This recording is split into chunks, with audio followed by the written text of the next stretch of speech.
Hello and welcome to this 100th video that we have. And it's a pleasure to have you, Ume Ayman, on the show. Thank you for Thank you so much, Bunty. uh, And it's a pleasure to be here. Thank you so much. Uh, it's quite a serendipity of sorts that we are here together and we are going to talk about a topic that I have no clue what it means, but the line just stuck in my head since yesterday. The topic I have on hand is the happiness of loneliness. Happiness to loneliness. The happiness of loneliness. Okay, it's something pretty challenging for me as well. Yeah. So the thought that came to me last night was that as a topic, this sounds quite challenging in terms of we don't see loneliness positively. But in the last Right. couple of months, I think literally all the people that we know closely have been going through this sense of isolation or Mm-hmm. uh, the lockdown has made us feel a little more than claustrophobic at times. Mm-hmm. Various emotions have arisen. Uh, but the thought was when I want to say the happiness of loneliness, what do I really mean? Why do I like that line? So I realized that there is a fine line between loneliness and solitude. So Right. on the surface of it, loneliness is imposed upon us. Solitude is what we perhaps could choose to be when we feel like. Uh, Right. but beyond that, the first thought when the word loneliness comes is that I don't want it.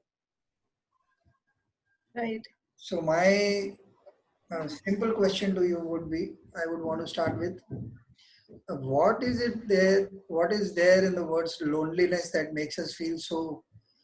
It's not a good word to even hear. It's something that makes us uncomfortable. So what do you think? Absolutely.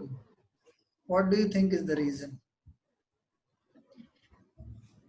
I'll, yes, I'll contemplate on that.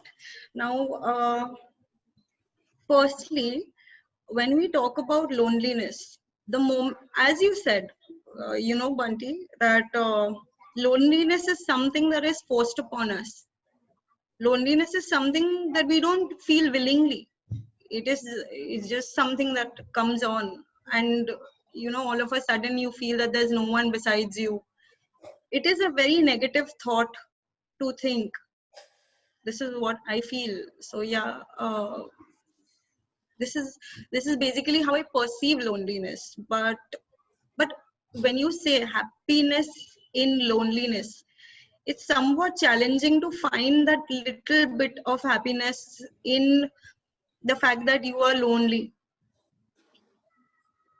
Okay. So this is this is I would want to dig a little deeper. Could you Mhm. relate some experience of a time when you were? It could be a little time or 10 minutes or a longer period where you felt lonely, and that sense of isolation. What is it that makes us feel so uncomfortable? Besides the fact that it is imposed upon us, but sometimes you may have people.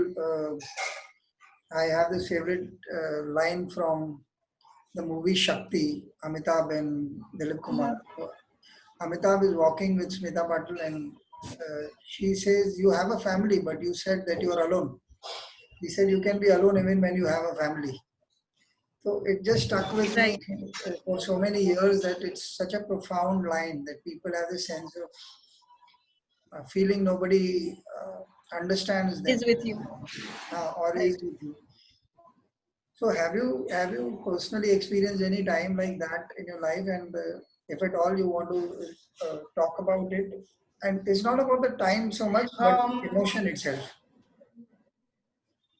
Yes, to be very honest, yes, I have felt like that many a times in my life, many a times in my life, when I have felt lonely, even having people around. Like the way I felt, it wasn't understood. The love that I had to give wasn't wasn't accepted or taken in wasn't taken as open heartedly as I had given it. Okay. So yes, I have felt lonely at times and it's basically the time that you do feel lonely is when you don't have someone to understand you. The moment you have someone, Bunty, to understand you, you stop feeling lonely. Like when you just need one person at least. It's not always it it need not be your husband, it need not be your need not be your boyfriend or girlfriend or something like that.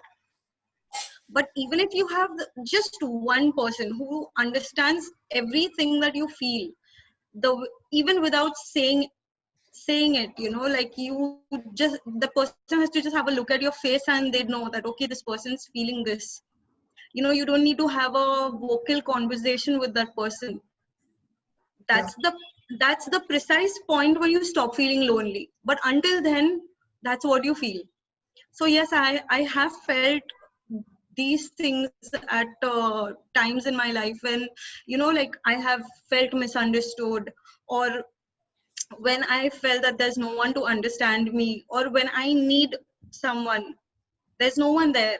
There's no one there at all. Like I need someone to, like I'm having a really tough time, and I need someone to be there along with me and just say that it's okay to break, it's okay to cry, it's okay to feel vulnerable. Like I know I'm vulnerable. I'm supposed to be strong, although like in this point in my life right now, I'm supposed to be really, really very strong, but I feel very vulnerable. But there are times when I just want to break down. But and lucky for me, my family has been there. So the moment they were there to tell me that we are there for you. If you want to break, it's fine. If you want to cry, it's fine. We know that you're not going to completely shatter. We know that you're strong, but it's all right to be vulnerable. It's all right to feel this way. So that's the time I actually, like, you're talking about the loneliness that I have felt, but I really want to highlight the fact that it's not about the loneliness that I did feel, but about the fact that I don't feel that loneliness anymore because I have people with me, even though they're not with me physically, considering we are all in a lockdown situation and everyone's far apart and people are taking so many precautions and stuff like that. Okay. So So, yeah. would it mean that it's a sense of ease of being understood, or uh, sense of meaning something to someone? Is that what it is? Yes, the moment, yes, that it's like this. The moment you find people who will understand you, who will empathize with you, people who don't pity you in your situation, because that's something that I really don't like. Like if a person's going through a really hard time in life, the last thing that you want to do with that person is pity them. The moment you pity them, you've broken them already. Yeah. So you respect them for the fact that they're so strong, that they're going through whatever they're going through with their head held high. Hmm. So you don't pity them, you understand them, you empathize with them, you you make them feel strong. Okay. That's when I feel loneliness completely goes away. And you're talking to me about loneliness, but this is the point in my life where I don't feel lonely at all. Hmm. No, which is good. Yeah. The idea is it gives you some perspective, then it's easier, because if it is so strong a emotion, then it becomes difficult to be objective about it. Yes, and even when I did feel lonely, Bunty, I have always been a very, you can call me a person who is an optimist, or you can say I'm a dreamer, or people would say that, like she's got a head filled with dreams, but it's not that way. Even in my worst times, I know I know for a fact, like if a person who's an optimist, a person who you say is a dreamer, may not just be like that for no reason. I call myself a person who prays, a person who believes, a person who has faith. So because of that, even in that loneliness, that small iota of happiness that was there was only brought about by faith. That was it. So I had faith and I could get through it. And it's like this, loneliness is a really horrible thing to feel. Like to feel alone in this world, no one's there for you, no one's with you, no one's there to hold your hand. If something goes wrong, you have no one to fall back on. You're just alone, standing alone, and anything might happen and no one would even care, that kind of thing. But our spirit is very resilient. This is what I feel. And if we just that if we just hold that ray of light, that hope, that optimism in our mind, and we hold it very strongly, we hold on to our faith. So I think that you just come out of it. I think you read that poem of mine where I say that I don't know how I'm going to cross the finish line. Maybe there won't be air in my lungs, or maybe my body might be going numb, but I'll still make through. I'll make it. So I think it's the faith that is that tiny iota of happiness, even in the loneliness, if you choose to see it. Yeah, I have a trick question here because No, don't trick me, please. it's Tell quite me. beautiful because of what you just said. So Mhm. this sense of, because you keep saying the gesture you make is very small, that means Yes, it really needs to be seen within yourself, and it's not going right. to be easy to find that spot, because good times generally numb us into the real impact of our thoughts or our processes. Mm-hmm. It's only the bad times when we are challenged to relook at ourselves and figure out. Mm-hmm. So my trick question is loneliness a prerequisite to find that you are resilient? Please think about this. How would you know that you're resilient unless you're really life doesn't test you there strongly? Um, Would you want to so contemplate this? is loneliness a prerequisite to finding out how resilient you are? Is one of So the I'll give you a very small I'll relate an experience. It's happened to me in the past few months, actually. Something that I've come out of it. It's a very small thing, like nowadays during the lockdown, it's been really tough for everyone. uh, Job wise, people are losing their jobs and things like that. So we were on tenterhooks also, teachers, and I was just wondering, okay, how am I going to do it if my job goes? okay? And one fine and there had been a letter, I think, from the Maharashtra government, saying that schools for class 2 and class 1, they have to be closed, and classes for them won't be on anymore. And I teach in the second and fourth, and and we were all just wondering, okay, are we going to be are we going to still be in school? So that was the time, that period of wonder. And to top it all, my mom, dad, Bakir, my bhabhi, Mehak, they all live really far, and it's a 45-minute distance. And also there were these strict rules in our society and in their society, where you can't step out and you can't Right. meet people and all of that. You're well aware of it.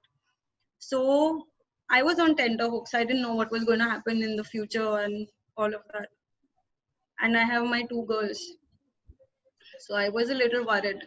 And that is when, I felt really lonely, because talking to my mom 7 times a day also wasn't helping. Mm. Talking to my dad 5 times a day wasn't helping. I was my Bobby used to tell me, my Bobby used to tell me, "Okay, maybe you want to talk. How much you just want to talk? You just keep talking. We don't mind it." But it wasn't just helping. I felt very, very alone. That that thing was really bad. That feeling was so horrible. Like, what's gonna happen to me now? What's gonna happen to my daughters?